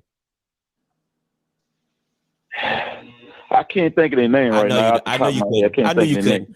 Actually, what's your next question, Coach Green? Go ahead. Nah. Well, I'm gonna get back with you with the name though. All right. But anyway, my question for Hemmingway. Now I heard this name come up for Prairie View that they were talking about. His name is Coach Cole. He used to be at Texas Southern. They say Texas Southern was, pretty much good when he was there. But LC Cole? They let him go. He said LC Cole. LC Cole used to coach at Tennessee State. That's the thing. He used to be at Texas Southern. They say. Yeah, I know who you're talking about. They say they say something. He did something over there at Texas Southern, and they're still recovering from it. What happened over there? They got on probation. And he did that at Tennessee State, and he did that at Texas Southern, and that would not be a good move for Prairie View. Now, this guy knows football, for the record. I mean, he got Tennessee State to number 3 in FCS, and they had a very high ranking, and the quarterback got injured, and they lost to A&T in the first round in 99. All right? But he got Tennessee State competing at a very high level, and they won the OVC. And they haven't won the OVC since. So that's how good a coach this guy is. He knows what he's doing. But the Cole brothers can coach. They just they're not detail oriented. And from the standpoint of the compliance thing, but knowing what I know now, compliance to me is not necessarily a coaching issue. To me, it's a school issue because I believe that the schools have to provide the necessary resources to make sure that players are eligible or they're ineligible. And if you have an understaffed compliant staff, your football program is going to suffer. And that's where we were with HBCUs a while back, but that's not the case anymore. So, And also, comment for both of y'all, because I was listening to SWAC and the Food, and they said Sumlin was never in the running for the job. He never did an interview, never, no type of contact with him at all. Who you talking about? What school? For Southern? For Southern? Yeah. They lying. They lying. Okay, let me also say this. Someone like Sumlin is not somebody that I'm going to do a traditional interview with. His record is already out there. Mm-hmm. You understand what I'm saying? But I know for a fact, because I've got a good friend of mine that works in administration at Southern University. He was like, man, if we don't freaking hire Sumlin, I am out of freaking All right. Oh, let me say this. Let me say this. You're absolutely right. Let me say this. By the word you're saying interview, you're absolutely right. He never officially interviewed with Jason Rollins. What's his name? Banks, Banks, right? Banks did not want him. He wanted Dooley. Sumlin interviewed with every big money booster at Southern. Okay, they were on a I know. Listen, one of the guys that was on the conference call emailed me, all right, and told me he was on a conference call with Sumlin, and they asked him questions for over an hour and a half to make sure they were comfortable and to make sure that he really wanted this job and wasn't trying to be like a one-night stand type of thing, I hit it and quit it. So yes, they're absolutely right. He did not officially interview with Banks because Banks did not want to. And they already hired Dooley after homecoming. So Banks was on some stuff like this. Oh, nah, he don't really want to be a part of the program, and he don't. Bro, I've heard it from everybody possible, bro. I'm telling you. So they're absolutely right. Southern did not do an official interview because Banks did not want to do an official interview. But Sumlin talked to every big money person that Southern has, and he passed with flying colors. They were willing to pull the trigger. Banks was the only one that stopped it, and that's how you got Dooley. You really can't put it all on Banks either now. You got to look at you got some alumni that was on the Dooley side too now. Once again, listen to what I'm telling you. Listen to what I'm telling you. Listen to what I'm telling you. Listen to what I'm telling you. Listen to what I'm telling you. Listen to what I'm telling you. All the big money, big money moves money. Let's not play this game. Little money don't move money. Big money makes decisions at these HBCUs. The big money said we're okay. We all know that. So it ain't no, but I do agree with you, Pete Richardson. It probably was even. Listen, there's no evenness with big money. The only thing that was even is Pete Richardson. Pete Richardson's voice and saying, you know what, that's my guy. Go with my guy. Yes, he has a lot of weight. He holds a lot of weight at Southern. But little alumni do not meet to big money boosters. That's like you telling Texas the regular fan makes decisions with the big money boosters. They're not the same. I don't give a damn if you get $20 a month. You're not the same. Do you hear me? Do you get that, right? Yeah. You're not the same. Yeah.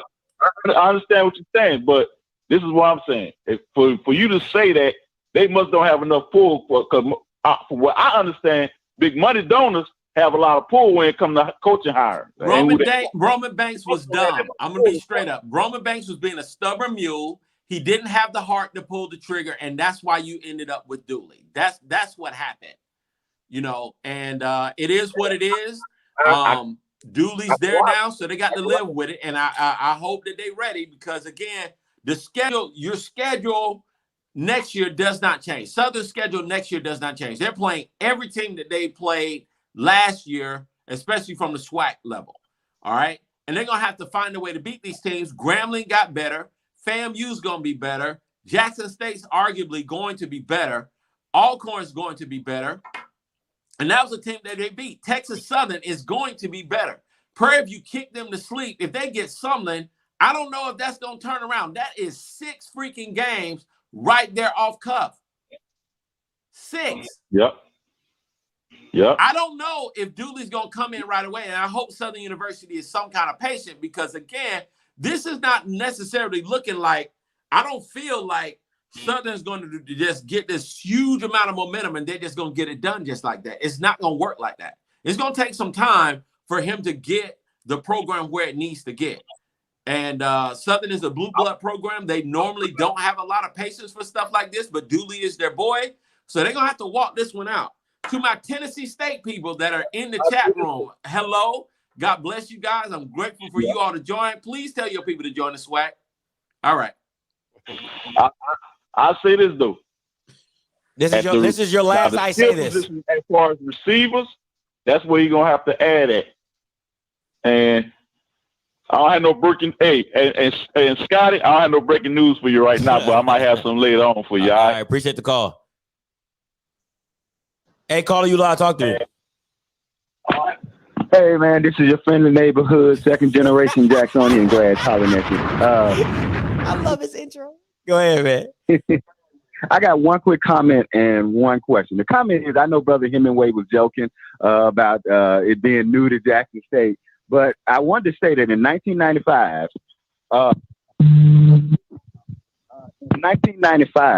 Jackson State and Alabama State played in Chicago Soldier Field and drew 37,000 people. And that was like in Chicago with no HBCUs around. It was 1995, Jackson State, Alabama State played in Chicago Field. And I know that because I was teaching at Jackson. I remember the next year, a lot of Soldier students Field. in Chicago area said, I'm sorry. No, he said Soldier Field, but go ahead. You're good. Yeah, I'm sorry. Yeah, Soldier Field, yeah. And so I only say that you're right. It is the prime effect, but the top tier schools like FAMU, Jackson State, Southern, they have always been 35,000 plus. So I would say what the prime effect does, it adds another 15, 20,000 plus. Because if you can get 37,000 in Soldier Field, where there are no HBCUs, now there are a lot of black people there that went to HBCUs, but you know, that says a lot for Jackson State and Alabama State. Now, my question is this, and my question is not this. I want to be clear with my question. It's not an anti-playoff question. I got just a general question about perception. I see FBS schools get mollywopped by other FBS schools all the time. Mm-hmm.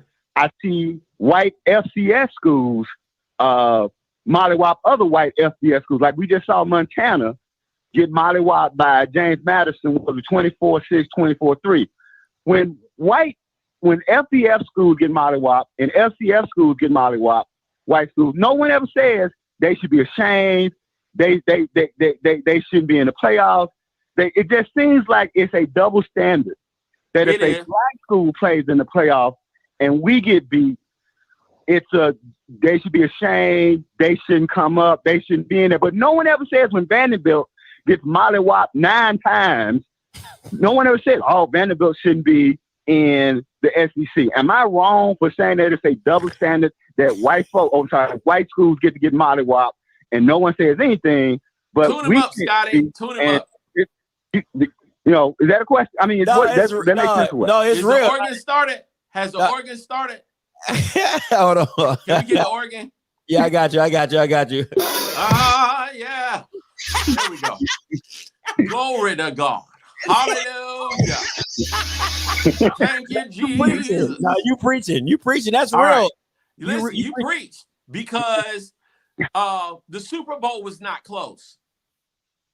And nobody said that the Kansas City Chiefs did not belong in the Super Bowl. In fact, there have been several Super Bowls that have been blowouts. There have been several even NCAA championship games, where people say, well, people have gotten blown out. Ohio State has gotten blown out, but they also have 2 national titles. Sooner or later, you're going to get kicked to sleep. It's going to happen if you play this game long enough. And there is a double standard because a lot of our people just simply don't believe that we can win another national title. But that's a lie from the pit. Right. All right. Exactly. Yes, a lie from the pit. And the devil is a lie. All right. So you're absolutely right. We've got to think more highly of ourselves and understand and just put ourselves in position to win. Comment for later. Okay. Go ahead. I'm sorry. No, y'all were talking at the same time. What you say, Mr. Kofi? No, we just have to put ourselves in position to understand what we need to do to win at that level. And again, blowouts happen because of turnovers. Blowouts happen because of missed plays, missed assignments. All kinds of things contribute to a blowout, and it can happen to any team. I mean, I remember when Kansas City put 50 on Belichick, and Belichick and them ended up coming back and winning the Super Bowl that same year. Right. And so I'm saying that so that with everything trending up for the SWAC, like if let's say FAMU out recruits Jackson State this year or Grambling out recruits, right?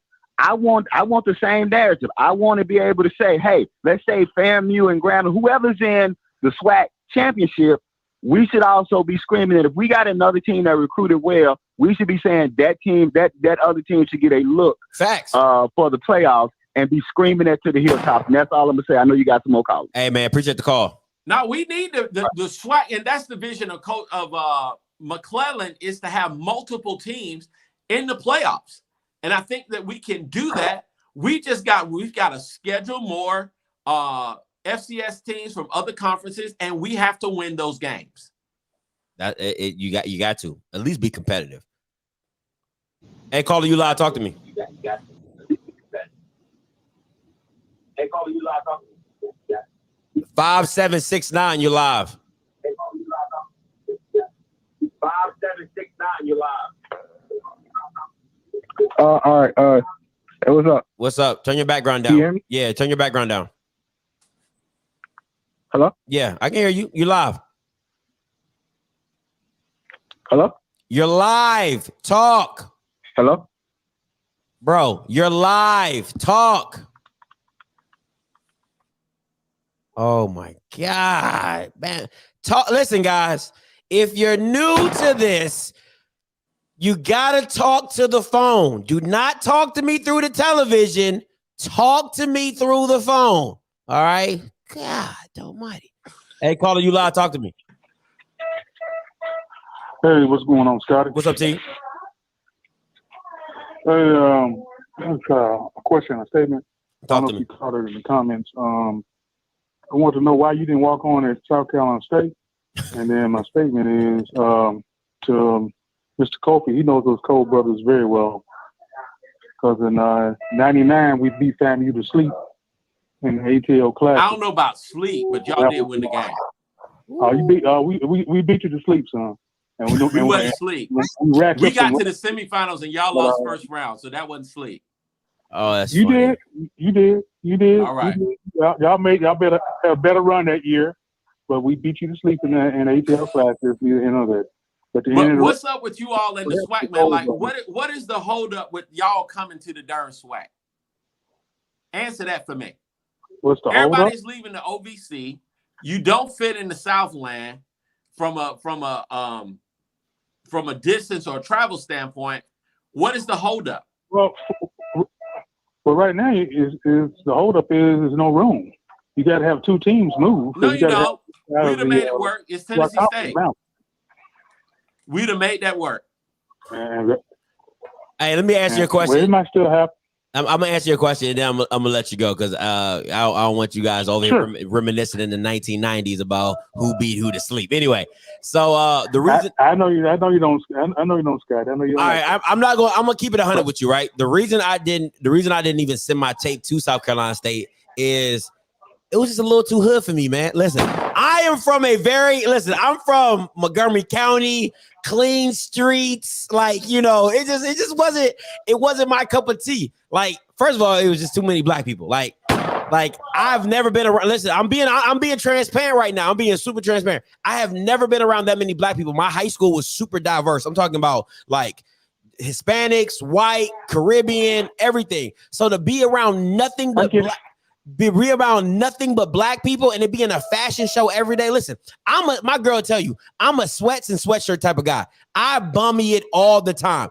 I couldn't deal with people like coming with Jordans and like, nah, bro, like I'm super chill. So I took my happy ass to a PWI where they don't judge me, right? they don't judge my attire.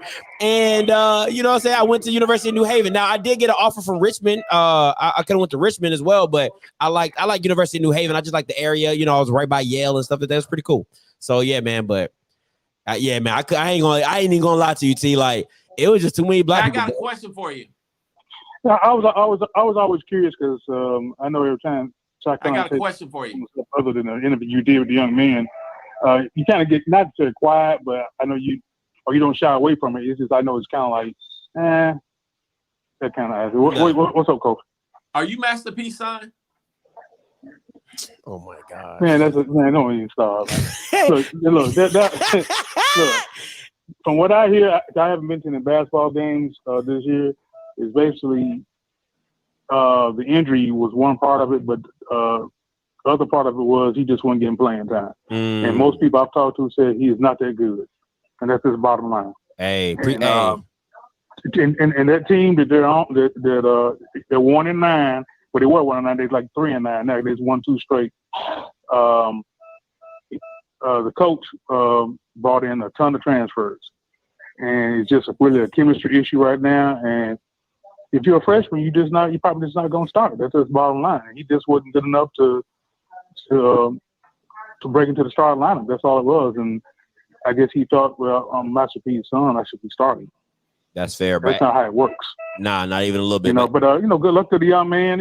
We ain't wishing no hate on him. Go somewhere else and play. Transfer to FAMU or somebody. Maybe use you down there. Maybe Jackson State or something. I don't care. Hey, appreciate the call, though, T. Let me get to this comment. I thought this was funny.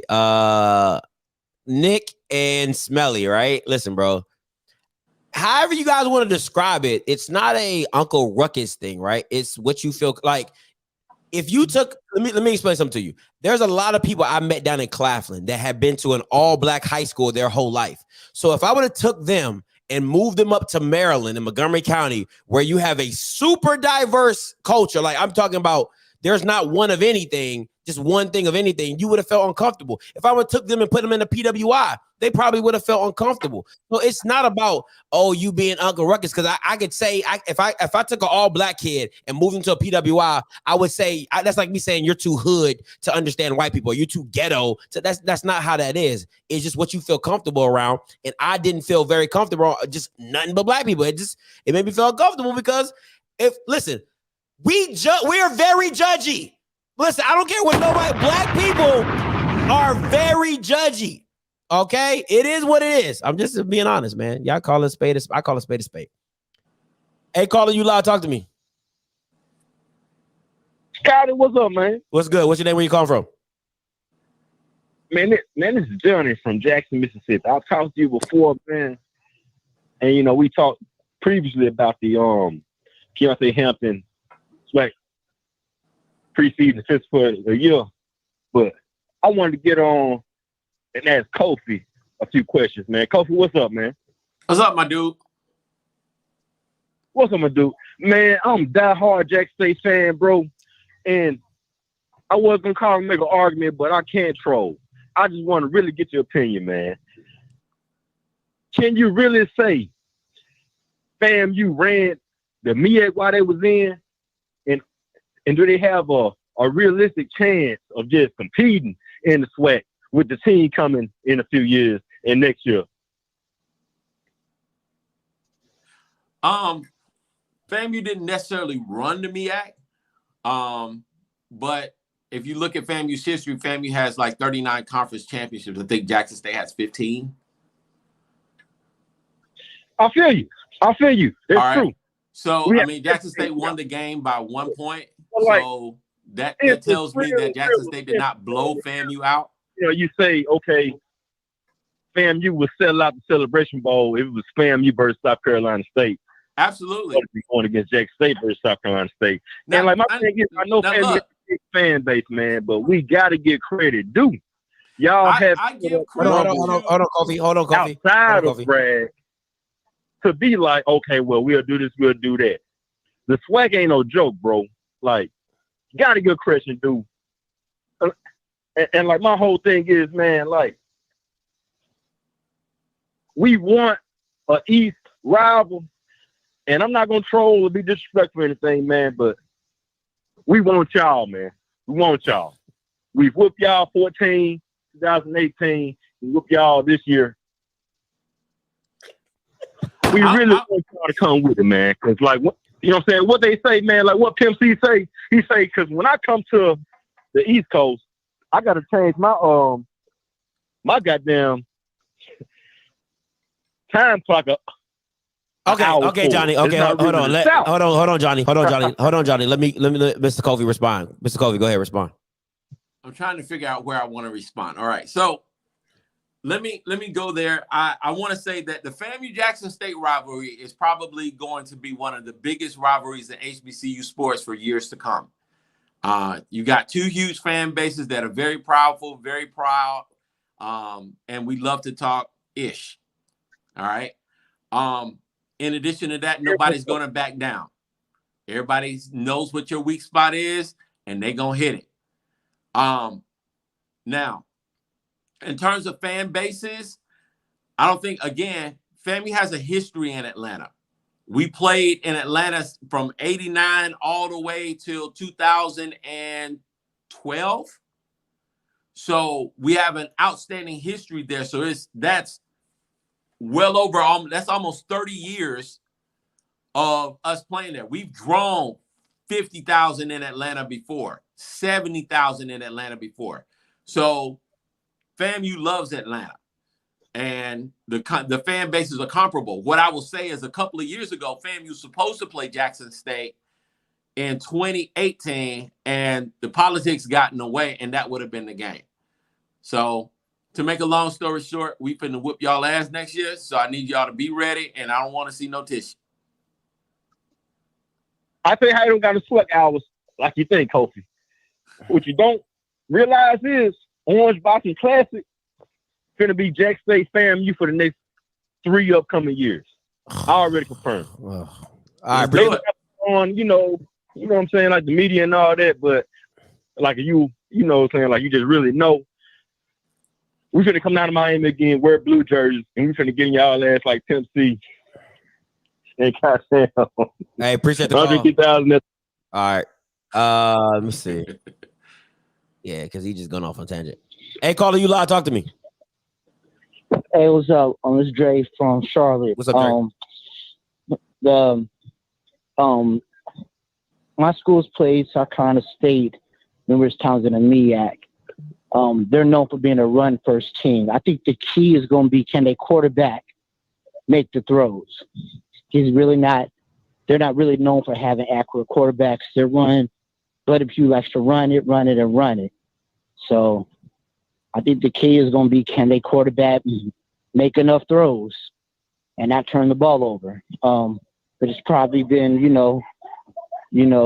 going against JSU, the quarterbacks just have to make the throws. So to me, that's going to be the key. Against South Carolina State beating Jackson State. No, I agree with you. Can you make the listen? It's gonna be ball control, and can you make the throws you're supposed to make? And listen, the throws you need to be making need to be at CJ Holmes, Shiloh, and anybody not named Nugget. Okay, that's the throws you need to be making them on. I agree. Is that's the thing. Can you make the throws on that? To me, that's just gonna cut. He's gonna have. I would say he's at least going to have 250 yards passing. Like, he's going to have that. They're going to make him win on his arm. Also, next year, I'm excited about all the quarterbacks next year. I'm interested to see, who FAMU brings in and who A&M has and who Hue brings in. Also, I think Body is nice. Want to see, does he take another step forward? Because if Body ever gets the accuracy right, he's going to be a problem. Facts. So, but I just wanted to comment on the game and everything. No problem, Dre. Appreciate the call, man. Okay. Hey, bro, we had like 415 people in the chat room, bro. Can we get people to like and share? What's how many likes we got? Babe, how many likes we got? I don't know how many likes we got. I'm trying to see. Like and share, people. Like and share. I got 400 people here. I got 97 likes. What the crap? Like the damn stream. Man. Y'all like the stream, people. We ain't gonna track you down. Just like it. Go on and like it. Jesus. Shout out to all my FAMU people, Rattler Nation that's in the house. Go ahead and like and share. Tiger Nation, I will say the Jackson State is a good team. Will y'all please like it, please? Go ahead and like it. I won't sell out Jackson State. Y'all treat me like Grambling people, go on and like it. Press the like button. Come on. Prairie View, I know y'all hiding up in here. We got coaching staffs up in here watching us. If you're a coaching staff and you watching us, don't get mad at anything that we say on this channel. You know, just gonna like it, please. Gonna like it and share it. Man, listen. Yeah, don't treat me like the Black College Sports Network. Okay, don't treat me like them, man. Let me get my likes up, man. Like, come on, man. Get my likes up. Don't do me like that. All right, don't do me like that. All right, let me see who I'm gonna go with. Hey, caller, you live? Talk to me. Hey, how y'all doing, fellas? What's up? What's your name? Where you calling from? Question. This is Rob from Jackson. Question. So, if the real estate guy beats Alabama A&M, I'm sorry. That's funny. I'm sorry. I'm bad. Go ahead. So, what would be the next step for Alabama A&M? You said what? If the real estate guy beats him? Yeah. What do you mean? What's the next step for Alabama A&M? What's the next step? Do they go back to rebuild mode or what? What's the I next? don't know if Alabama State's going to beat Alabama A&M. They haven't done it the last 4 years, and Alabama A&M is stocking up their football team with players that are better than what they had. Has Alabama State hired anybody, or have they signed anybody yet? That's a good question. Man, I'm not about to entertain that. Hey, caller, you live? Talk to me.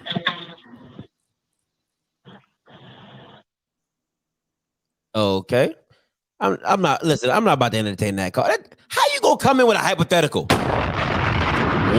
What if Alabama State? Bro, they can't even get a staff. Talk to me when they get a staff, okay? When they get a staff, come on at me. Jaguar Nation, go on and like this thing. Let's go. Hey, caller, you live? Talk to me. Hey, Scott, it's Coach Stewart. What's up, Coach Stewart? Talk to me. Question. I have a question for both of you. With this attendance going up for the Celebration Bowl, and they estimate it may be as many as 74,000 people there, and some of the tickets now on third party are going for $250. Now, the people and the money changers, they want your ads and stuff. They come out ads and things. Will this represent any power for the SWAC? Will they have any power as far as scheduling, asking them for schools to be represented during the next season and stuff like that? Okay, hold on. Repeat that. You said with the 74,000 people. What? Repeat that. Well, the Celebration Bowl, the venue is supposed to hold 74,000 people, and it's a sellout. Now that represents ad money. With that kind of money coming in and ESPN and things like that, will the SWAC have any say as far as next year scheduling and things like this, as far as power and representation? Not right now. If you're talking about the SWAC's going to have like an upper hand in it, the answer would be no. Right now, this is a partnership with the MEAC, so they're not trying to upstage anybody. But what I will say is, going forward with any school that may want to, or any city that may want to host the SWAC championship game, it is going to up the ante in terms of who hosts it, and Jackson State helped that out in terms of what the guarantee is going to be per school. So, SWAC championship game. Okay. Turn your background down. Hosted in Jackson State. Anything else? Nope, that's it. All right, no problem, Coach Stewart. Appreciate it. Hey, caller, you live? Talk to us. Hey, what up? What's good? What's your name? Where you call from? Hey, this Trevor from PA. Talk to me. Trevor from PA. What's going on? Talk to me. Hey, man, I'm gonna have to put the cape on for you, because they tried to come at you hard because you didn't go to an HBCU. I said I ain't mad at him, because one of the bigger reasons why I didn't go to an HBCU. Mm-hmm. I'll tell you what, when I went on my visits for football, I went to Morgan State, Lincoln University, and Lincoln had a track team, but they didn't have football at the time, and Cheney. And I went on all homecoming weekends. Let me tell you, I knew from the jump. I said, if I go here, I'm going to act a whole fool.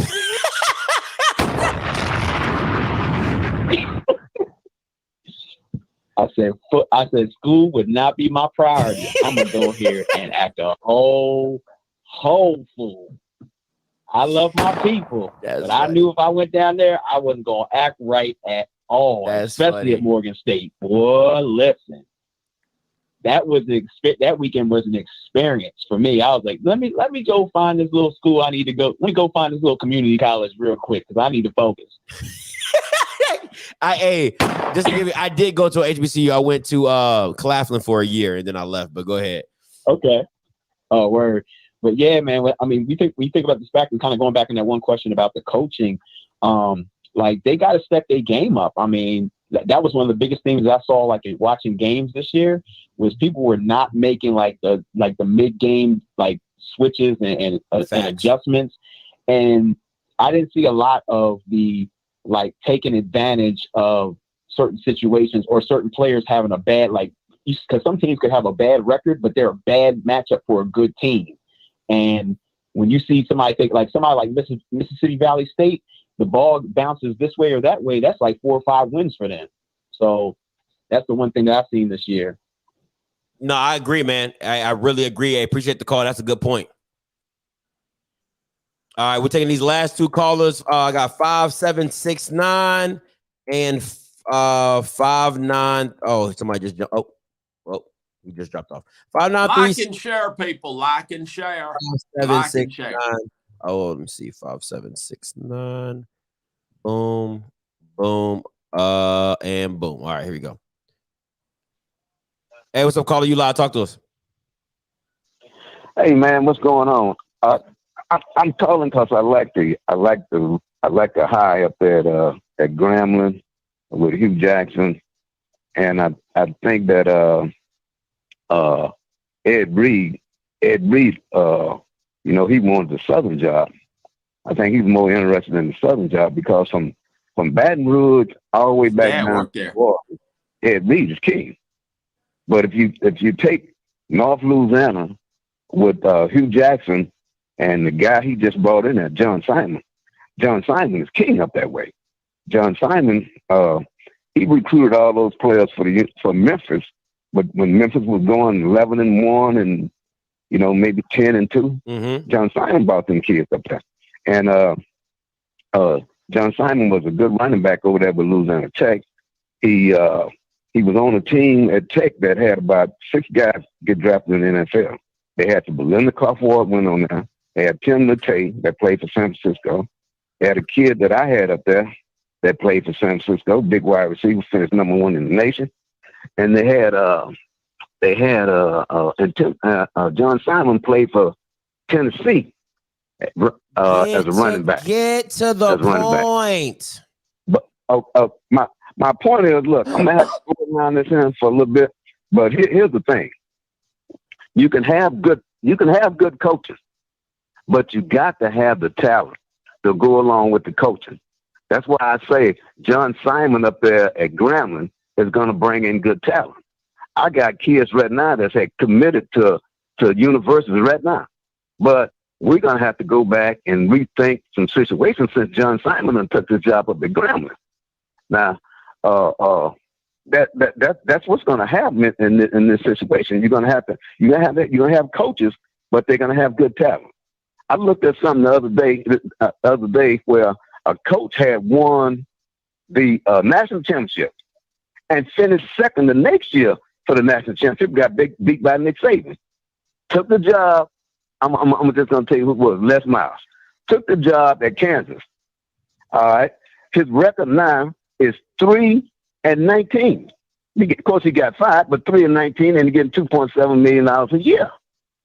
So, with the talent at LSU, he was national champion. But without the talent, he was 3-19. You have to have the talent to go along with the coaching. Now, the coaching carousel in the SWAC is due to Deion Sanders. If Deion Sanders had never came on board, this coaching carousel would have never went on. Facts. You could still have guys coaching that was 4-8, 5-5. They would have still been there. But Deion Sanders has came in here and got this coaching carousel going on. All okay? Right. So I got one question for the Florida guy. How much money did Florida A&M get for that playoff game? They didn't get any money. None.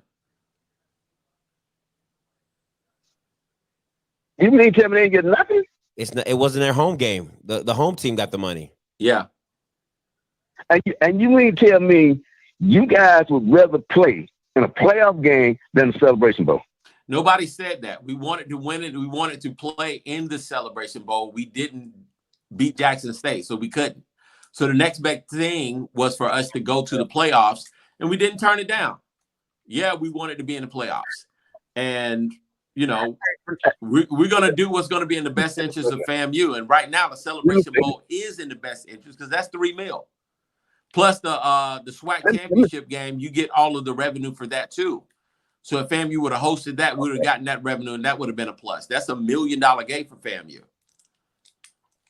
Right. Well, let me say this here. I think FAMU, man, to me, I think that maybe we could add another bowl game. When I'm talking about bowl games, I'm talking about there's no bowl game that fits a FCS school against an FBS school. I think if maybe we looked in that direction, I think this would be something that really would sell FBS bowl game against the FCS, especially a team like Florida A&M with that big draw. It'll have to be a FCS school that's got a big draw, and Florida A&M seemed like they would fit that bill. Man, they could bring a game with Florida A&M against a FBS school. Thank you. Oh. I agree. Thank you. God Almighty. Listen, bro. Just make a playoff system for a Celebration Bowl. Jesus Christ. Jesus freaking Christ. Just do a playoff system for the Celebration Bowl. That's it. Don't need that. If you want to go bowl system, go bowl system. I don't give a damn. But damn, God, oh, man. It's real funny how everybody got an idea. When I was the only one on this bandwagon, everybody was clowning me. Now everybody, hey, you know what, Scotty? You know, I think we need to do a playoff game, or I think we need to have bowl games. Gosh, man. Hey, caller, you live? Talk to me. Yeah, what's up, man? This is Victor from Maryland. What's up? Vic, man. What's up, man? Didn't I tell you not to call back in again? Didn't I tell you not to call back in again? Aren't you the Michael Vick guy? Nah, that's not me. That is you, Victor. I know it's you. You said that. You're the Michael Vick guy. Didn't I tell you not to call back in again? Now you ain't let me explain my point though. So go ahead, man. But all right, let's talk about the Celebration Bowl, man. He said no, it wasn't me. Yeah, I agree with you. It was him. So really, so Celebration Bowl, man, it's amazing because you know most schools get their $1 million payout, then you know the athletes during like the whole week they get to participate in like events where they can network, find jobs when they graduate, and I think that's beneficial for most of these players because they're not going to NFL. Most of them. Only maybe 2% of them are going to NFL. So then another thing about the Celebration Bowl with the whole stadium is really a big issue. Like it's messed up because the stadium is not really sold out, and they're going to make people stand up. Like they're going to make 1,000 people stand up when they have a whole other deck open, and I just think that's kind of wild. That's all I had to say. Hey Victor, they want to know what school you went to. Oh, I currently go to Morgan. You really making Maryland look bad right now. All your little hot takes that you made, man. I'm from PG, man. Punishment guaranteed. I know what you Atlanta. What part of PG you from?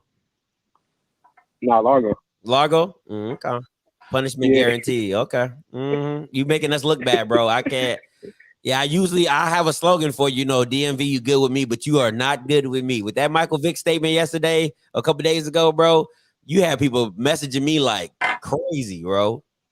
They wanted to find I was a little bit ignorant. I admit that. A little bit. I appreciate you admitting it though. I appreciate you admitting that. Like, yeah. Because if I wasn't so happy to go to your classmates, I think you would lose a lot of friends. You would lose a lot of friends. All right, you would lose a lot of friends. But I appreciate the call, Vic. And one more thing though. Go ahead. So yeah, the other guy was talking about how he didn't go to like HBCU like Morgan. I agree with him because like HBCUs is not the best environment for athletes, to be honest. You know, you go inside the stadium, it's not loud at all. It's like people are scared to make noise. They don't want people looking at them like yelling. They care more about like bands and fraternities. They don't care about the stuff that actually brings them money. So I just think it's backwards in that sense. That's all. Nah, I would agree with you on that, and we're probably both gonna get shot and killed for that. But I can rock with you on that. No, it's true. Jackson State has a huge fan base, but they are very quiet. They shake their pom poms though. Yeah, they do. They do. They do this real good. But when it comes to third down noise, they don't do that. Nah, facts. But yeah, I mean, just because these schools, Morgan, like schools like HBCUs are really, they kind of really cater towards like the female like audience, really. You let's be honest. Appreciate the call. It's not for masculine men. Listen. Y'all thought I got some hot takes. You catch that boy on the street, he gonna get. Whew. Hey, caller, you live? Talk to me. All right, so that's it. Shutting the call lines down. That boy right there, man. That boy Victor, boy. Bruh. That boy gonna get somebody hurt. Hey guys, yeah, man. I'm excited about this. I'm happy for Jackson State. I'm happy for South Carolina State because they definitely need the money. They need the money. But at the same time, this is an opportunity for HBCUs to be showcased on a high level, and I want to see a competitive game. So I hope South Carolina State is up to the challenge. I know Jackson State will be. It's gonna be good, bro. All right, so let me say So what he said about Michael Vick was that Michael Vick couldn't be a good recruit. Like I was saying that Michael Vick will be a great recruiter because every black quarterback in America is going. What? Yeah, that's what he said. He said Michael Vick wouldn't be a good recruiter, and everybody everybody was just calling in, comments just coming in galore. And one of the people that called in after him was like, if you put that kid's brain in a bird, it'll fly backwards. And I mean, like. That just got me dying, but yeah, that's what he said. So that's Michael Vick is like a superhero. He's an urban legend. That's what I said, bruh. He is Hall of Fame in my opinion, just because there was nobody like him. Come on, man, bruh. Atlanta, the Georgia Dome, when Michael Vick was the QB, it was like a backyard barbecue at the Georgia Dome every freaking weekend. It was like my homie Mike Vick, bro. Mike Vick is that dude. Oh yeah, that's what he said. He said he wouldn't be a good recruiter at Virginia Tech. That's what he said. That's crazy. I'm like, what? I'm like, every black that's his home. I was like, every black QB in America will want to go to Virginia Tech because it's Michael freaking Vick, bro. Like, it was crazy. It was a wild day. That boy be having some hot takes, bro. I'm telling you. He was talking about Tiffany wasn't a good commentator. All type of foolishness. All type. That's why I said, bro, I've never told nobody to never call back to the show. I said, bro, don't ever call back into my show ever again. And what does he do? He calls back. But yeah, man, that was pretty funny. But let me go through these real quick before we get up out of here. All right, always, OFFScript membership. Make sure you join the channel. All right, you can go in a link below in the description. And join the channel. Podcast, I'll be updating it with this episode and some previous episodes as well. Mike Ples, I know everybody's asking about him. He will do his announcement on Wednesday. Okay, I think Wednesday is early signing day, if I'm correct. Yeah. Right. So he's gonna sign. He's gonna come on the platform. He's gonna do an interview to tell us why he picked what he picked. We already got that scheduled. And be on the lookout for this show, Hidden Gems with me and BJ. If you know any kids that you feel like are getting overlooked, aren't getting the offers they're supposed to get, don't have any offers. And share. Don't have any offers. Hit me up in my Twitter or Instagram, OFFScript_TV, or hit BJ Jones and his Twitter, Inside HBCU Football, or you can look him up, BJ Jones, on Twitter as well. And make sure you like and share as well. And Kofi, I know you got your show on Wednesday. Hit him with it. The ONG Strike Zone is going to be off the chain this Wednesday at 8:00 p.m. ONG Strike Zone. Wednesdays at 8:00. It's on Facebook and Twitter, ONG Strike Zone, and YouTube. Check us out, ONG Strike Zone. Like and share this broadcast. Like and share that broadcast, people. We're going somewhere. Join the team. Let's get it. Yeah, and don't listen.